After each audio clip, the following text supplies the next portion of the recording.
Public Affairs programming on WQPT is brought to you by the Singh Group at Merrill Lynch, serving the wealth management needs of clients in the region for over 25 years. It's all about the entertainment. Next month, the Cities hosts a new music festival that should be a gas, plus a new theater set to take the stage in the Cities.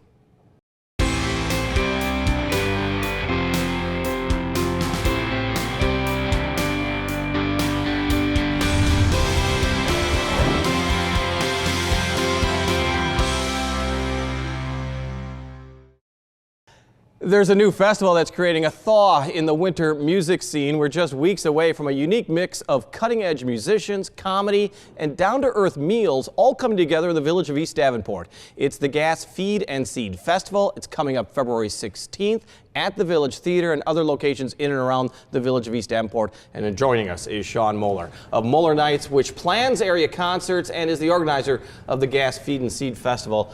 You've got a 3-day event coming up Thursday, Friday, and Saturday, just after Valentine's Day. Yeah. Why?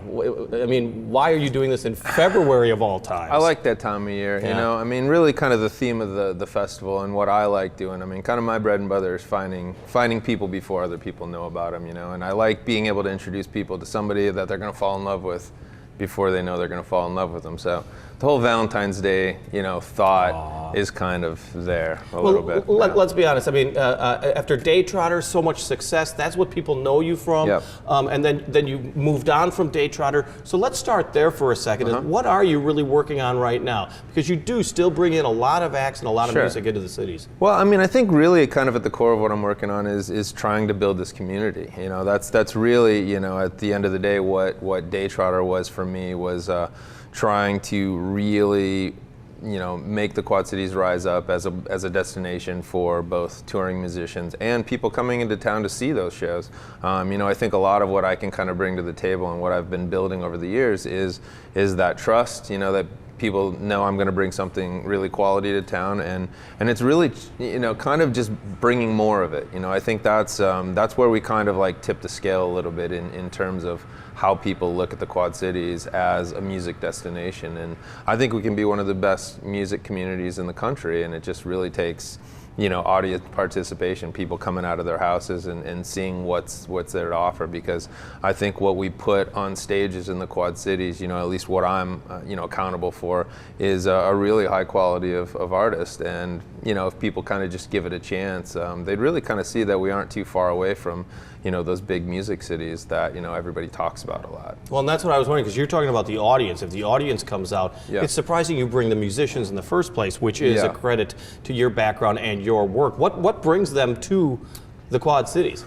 Well, it's a horse and cart sort of situation. I mean, you know, like I said, I think the quality level is there. I'm always trying to bring like the highest caliber of people here to town, and you know, I think what brings them to town is they trust me. You know, it's a similar thing. It goes both ways. You know, hopefully the audience trusts me and the artists trust me. So, you know, if I say we have a good situation and I'm bringing them into a good environment, they trust that that's true. And you know, so far I haven't failed them too often.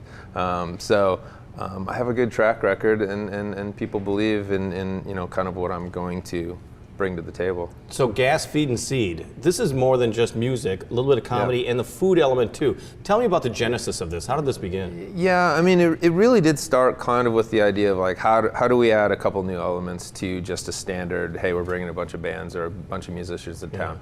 And so the food element, I've been thinking about food a lot lately. I've been thinking about, you know, how do we incorporate that? How do we make it a night? How do we make it an experience? Like, you know, elevate the experience level just a little bit. And obviously, you know, it's a classic line, everybody's got to eat, right? And so I think around here there's still a mentality of people, you know, just going home after work, and then once they get home, you get comfortable, right? So the idea was kind of, how do we get people to consider, don't go home after work, come straight to us, we're going to feed you, and then we're going to, entertain you for, 4 hours.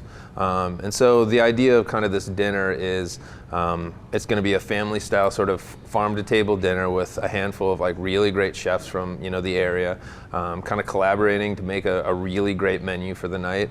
And the festival goers and the artists performing during the festival are going to all dine together. And so that's going to kind of kick off the festival, and it's going to give people just kind of this chance to, anytime you can kind of put a personal spin on it, you meet somebody and you know them personally, man, they could be terrible and you're going to think they're great. And luckily, like all the artists are great, but I think that personal touch and really being able to kind of like shake someone's hand and like get to know them a little bit over a meal, that's how we get to know people a lot more. You go out to dinner with them, and those are icebreakers. And so that's the idea of this. Well, you're going to be in the Village, but at more than one venue. Where's this all spaced out? Yeah, well, the shows are going to happen between the Village Theater and Baked, which is the new restaurant and bakery, kind of just right across the street from it.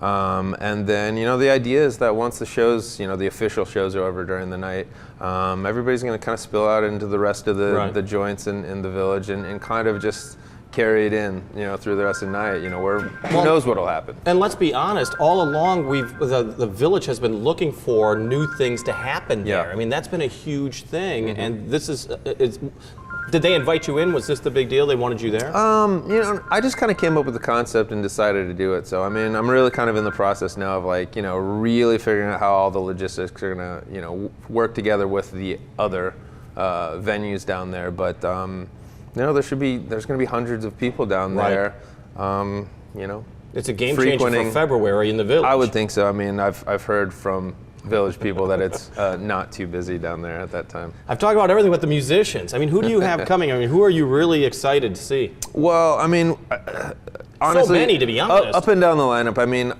I have the wonderful luxury of being able to kind of just pick what I like, and the idea is hopefully that I'm right and that other people will like it too. So I really am excited about every single person playing, but I mean, some of the notables are one of the members of Weezer, he was a huge band, is flying in special for this show. So he and his band are flying in just to play this show and then flying home to LA. That's huge. Which is cool. And I have the lead singer for this band called Margot and the Nuclear So-and-Sos playing his first show in almost 4 years. He had kind of health problems, and I talked him into playing his first show. Exciting. So that's wonderful. That's really cool. And just, I mean, there's, it ranges from country to hip hop to folk singers to rock and roll bands. There's really something for everybody. I mean, there's garage rock. There's, this young guy from Nashville named Wells who doesn't have anything out in the world yet. He's this young kid, and he's the next Kurt Cobain. I guarantee it. And there's just a lot of bands like that. I mean, there's kind of dance music. There's really anything you could want, and then the comedians are great. We have a couple like nationally known comedians, and then a couple really great local comedians who have been kind of establishing themselves on the scene. And so if anybody thinks that there's nothing for them, or they're too old, or they're too young, they're wrong. Yeah. And tell me a little bit about the ticket prices, because it seemed very reasonable. It's pretty reasonable. But can you get into all the venues, or is a lot sold out already? So the tickets for the dinner portion are sold out. They'll sold out fairly quickly, but there's still plenty of 3-day passes available. Yeah. And then there's single-day passes that will get you into both venues, for that entire day. Yeah. So there's still tickets available. I mean, they're running out, but there's still plenty. As long as I got here, I want you to ask you about a couple of the other things that you have going on. Triple Crown Whiskey Bar and Raccoon Motel. Yeah. That's taking over the Musicians Union Hall. That's down on Pershing and east 3rd. of downtown. I would correct. like to say. How's that coming along? It's coming along great. Yeah, we've been working on it for a few months, and it was kind of like under the guise of night a little bit that we started working on it, and it's just, I think it's going to be a really nice addition to kind of the landscape of what we have kind of going on in the Quad Cities already. It's going to be a very intimate sort of place. The idea is that we're going to bring big bands into play in front of an intimate crowd, and we're going to kind of dive into just a bunch of really interesting programming. I mean, the idea is that you're going to have to pay attention because who knows who's going to show up. And do you like that, the intimate venue? Because you're talking about this new establishment, but also the Village Theater is a pretty intimate. It's pretty intimate. Venue. It's actually bigger than most people can imagine. Right. It all depends upon how you set it up, but yeah. There's different levels of intimacy, I guess. But this place is going to be really small. I mean, it's going to be 80, 90, 100 cap room, and you're really going to have your ears open, as far as like being able to get there in time to see somebody. But we're going to try and like put some really interesting names on stage, and I think it just will fill a role in the Quad Cities that we don't have right now. And you've been honestly still working on Moeller Nights. Yep. You're always booking people coming into the cities. Yep. I mean, how successful has that been, and what do you have for excitement coming into the spring and summer? It's been great. I mean, we have a few people that are kind of that I brought a few times last year that I kind of groomed a little bit in the market, and people are really excited to see them. One is this pop singer named Lolo. She's coming back February 9th. I saw that, yeah. And she's fantastic. I've been doing this residency with this really great magician, illusionist from Iowa City named Nate Staniforth. So we've done 2 shows already, both sold out. We have another one Thursday of this week, and then one next Thursday of the 26th. And it's just great. I mean, it's for the whole family. You can't figure out how he does what I know, don't you hate that? I mean, it's just one of those things that, I got offered a chance to do these shows with this magician, and they've exceeded all expectations as far as just how entertaining it is. Well, I mean, let's be honest. I mean, you're so much into music. Yeah. Now you got comedians and you have illusionists. It's getting a little nutty, isn't it? Yeah, I don't know. Contortionists. I don't know what. What's next? I don't know what's next. Don't bring mimes. No, Yeah. I shouldn't say that. Mimes are fine, I'm sure. But Hey, you find the best mime, and I'm gonna bring. and him. you're gonna get Yeah, them. One more pitch for gas coming up. I mean, like you said, the 3-day passes. It's February 16th, 17th, and 18th. Yep. Thursday, Friday, and Saturday. And I think you're absolutely right. I mean, you hear so many times younger people always saying there's nothing to do in the Yeah. cities, and this is a perfect example that you can get out and experience Absolutely. some up and coming acts. Yeah, I hope they take me up on it. It burns me a little bit, like when you hear, that kids don't have anything to do. It's just not true. I know what 16, 17, 18, 20-year-old kid is not listening to music 24 hours a day. I would challenge them to kind of pay attention a little bit more.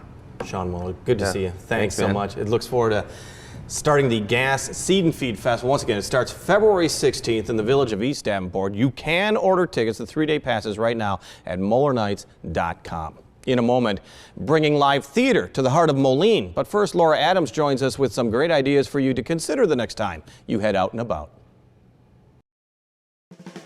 This is Out and About for January 16th through 22nd. Hi, I'm Laura Adams. Big Brothers Big Sisters is holding their 12th annual Putt Around at the River Center.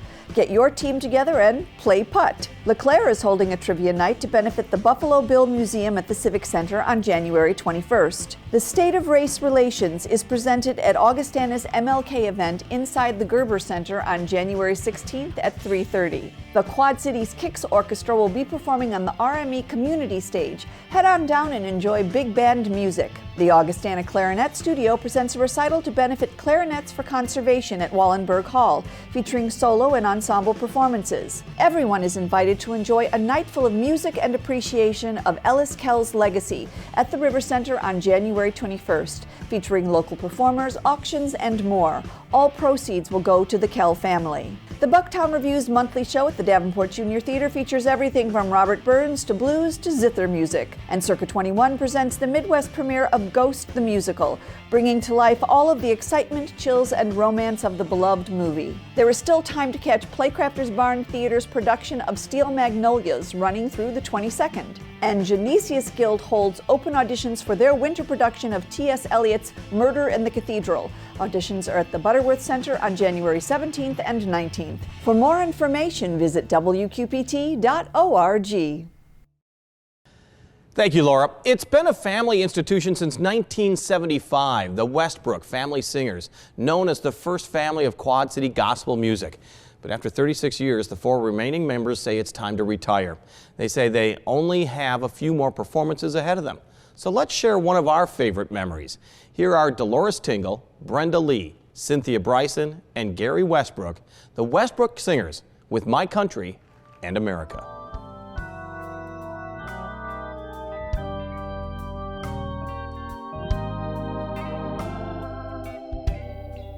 My country, 'tis of thee,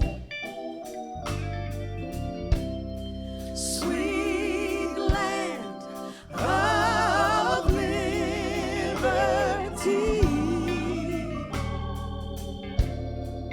of thee I sing.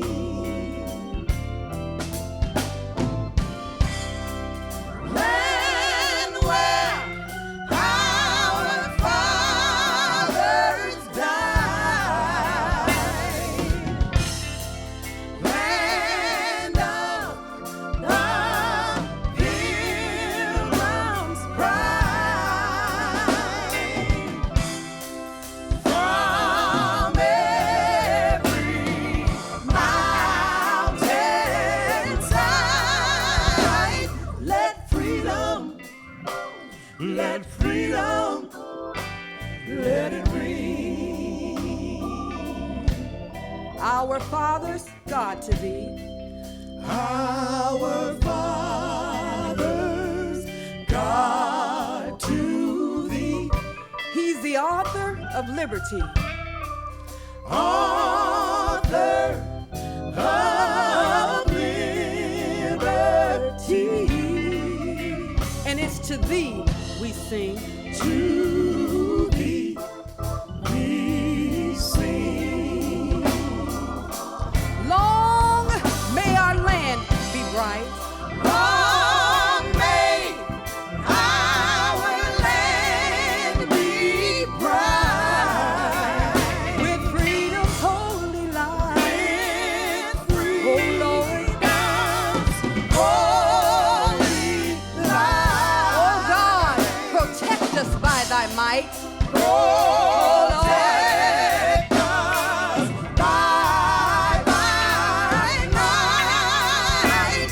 Great God, Great God, great God, great God, great God, He's a great God. great God, He's a great God. great God, He's a great God. great God, He's a great, great God. God, He's a great God. Great God. Oh, great God, great God, our King.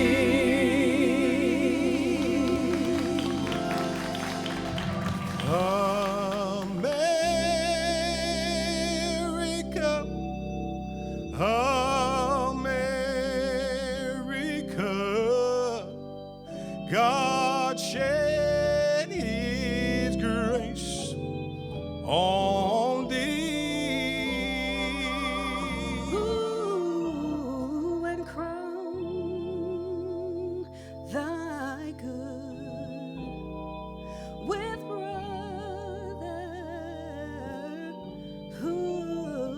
brotherhood. From sea to shining sea. Oh,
The Westbrook Singers. After 36 years, this group of 4 brothers and sisters are retiring. We wish them luck. There's something happening in the heart of Moline. We're seeing more restaurants and night spots, more downtown apartments and condos, and more storefronts that are filling up with businesses. We're about to see a new theater as well. WQPT's marketing and local content director, Laura Adams, is teaming up with actor David Miller, who's a John Deere engineer, to open the Black Box Theater. And joining us is Laura Adams. Laura, it's good to see you. It's been a long time. Yeah. Laura's very active, of course, with QPT and a producer of this program as well. But we really did want to talk to you about your new theater. Location, location, location. And you picked the heart of Moline. That's kind of exciting. Well, you know, it's kind of funny. When I would come home from doing things in other parts of the city, I always would make that little drive down 5th. Right. And because I just find that street so charming. And I kept seeing this for lease sign in a window. And finally, I just and it's always been in the back of my mind to open a theater again. I had one many years ago up in Lake Geneva, and I thought, you know, maybe. So I called David Miller, who happens to be someone I know from the theater scene here, and we both had sort of a similar idea about the business side of theater. And so we went and took a look at it, and we just kept kind of going back and forth about, you know, should we really pull the trigger on it? It's kind of a, you know, a big undertaking. And then there were just a few things. We both had a very similar idea about what the name should be. We were texting back and forth, and we came up with the same name. And then I happened to look up at the address, and it's my address. And I thought, oh, really? well, you know, how many signs can I have to do this? So I finally, we finally said yes, and that was toward the end of October. And from then on, it's been construction, construction, construction. Well, and the Quad Cities is known for a lot of little niche type of theaters, you know, to its credit. One more? Well, I think the difference for us is we're not trying to do what other people are doing. You know, we have we have Genesius Guild that focuses on the Greeks and Shakespeare. Same thing with Prenzies. They do, you know, Shakespeare. QC Theater Workshop's very experimental, and I sat on their board and I loved everything that they did. So it was kind of hard to say goodbye to that and sort of open up a new door. But for me, I'm thinking it's a pretty eclectic season. We're trying to find things that you may not like the entire season, but I'm sure there's something within the season that you're going to you know, enjoy. Plus, we're not just looking at us. You know, we did sort of a soft opening this last week, and speaking of the Westbrooks, they actually opened up for us, and you know, the place was filled. We were actually oversold, and we had some folks, because they were concerned about the weather, didn't show up, so we were able to get other people in those seats. But you know, to have the space be filled with people and that kind of a concert, and just see how it actually works, because until there are people in the seats and on the stage, you really don't know. You have and no it idea. Turned out really well. Our sound quality is really great in the room, and the intimacy of the room is wonderful. We seat about 60. And you're kicking off with a murder mystery. We are. Well, it's not even a mystery. Not really, actually. yeah, but it's kind of 3 plays that are It presented? is. It's a triptych, if you will, by Jeffrey Hatcher, and it's called Murderers. And it's not a whodunit, it's a why did they do it sort of thing. They all are taking place in the same locale. They all have different ways of getting to their murder. They're not the same sort of thing, but all of them actually have a heart. And the murderers? Okay. Yes, they do. And I like to think that as one of the lines is, I like to think that my murder planning is something our forefathers would have approved of. So I mean, it's funny. There's a satire to it, but it gets to, you know, some of the crazy things that people will do when they are hurt. And that's coming up in February. Actually, January 28th is February. I'm sorry. And goes into February 11th. And then you're kind of totally changing in March for You're a Good Man, Charlie Brown. And it'll be the reworked version of it that Kristen Chenoweth sort of became famous for on Broadway. And you know, what was really nice for us so far is that we had general auditions in December, just sort of to see what's out going there. to show up. And 2/3 of the people who walked in were not people I knew, that I had not seen on our area stages. So that was a lovely thing to see, that there were a lot of people who looked at this new venture and said, gosh, I think I'd like to be a part of it. Yeah. So we were able to actually cast the first 3 shows out of those auditions. And what's the 3rd show then? The 3rd show is called The Tin Woman, and it's by Sean Grennan. And one of the reasons I picked it was because it's about a woman who gets a heart transplant, and and doesn't know that she really deserves it. And so talks with the family of the young man whose heart she received. And part of the reasoning behind that was that my stepfather had a transplant 17 years ago. And he's still going strong, but I wanted to be able to utilize the play as a way to draw attention to the fact that people are dying because there are no donors out there for them. And if we can help people become donors, or at least be more aware of it, and maybe save somebody's life by using theater, then I'm all for that. All right, brand new venue, downtown Moline. Yes. Bringing some heart that's other than nightclubs or restaurants. It's a little bit of a cultural experience for downtown. Well, I think it makes a great date night. It was one of the reasons for Very the location. You know, you park once, you go to dinner at any of the many restaurants that are down there, come down and see something at the show, and then afterwards, then go and have a drink to top off the night. So I like to view it as, you know, the entire downtown is going to be a part of your experience. That's great. Laura, thanks for joining us. Why, I certainly. do appreciate it. The new Black Box Theater in downtown Moline kicks off its inaugural season with Murderers, a play told in 3 stories. Performances start next Saturday. You can check out the details at theblackboxtheater.com. WQPT wants to invite you to join us for a night of fun and champagne. 16th annual Champagne on the Rocks is coming up Friday, January 27th. It's at the Outing Club again in Davenport. Major fundraiser for the Quad Cities public television station, WQPT. And this year there's a whodunit mystery and an easy way to make a bid on lots of great auction gifts. It's easier to check out too. Remember when you always have to stand in line? We got it all figured out. You can check it out at WQPT.org. Join us for a night of fun. It's Champagne on the Rocks. We hope to see you there. On the air, on the radio, on the web, and on your mobile device. Thanks for taking some time to join us. We talk about the issues on the cities.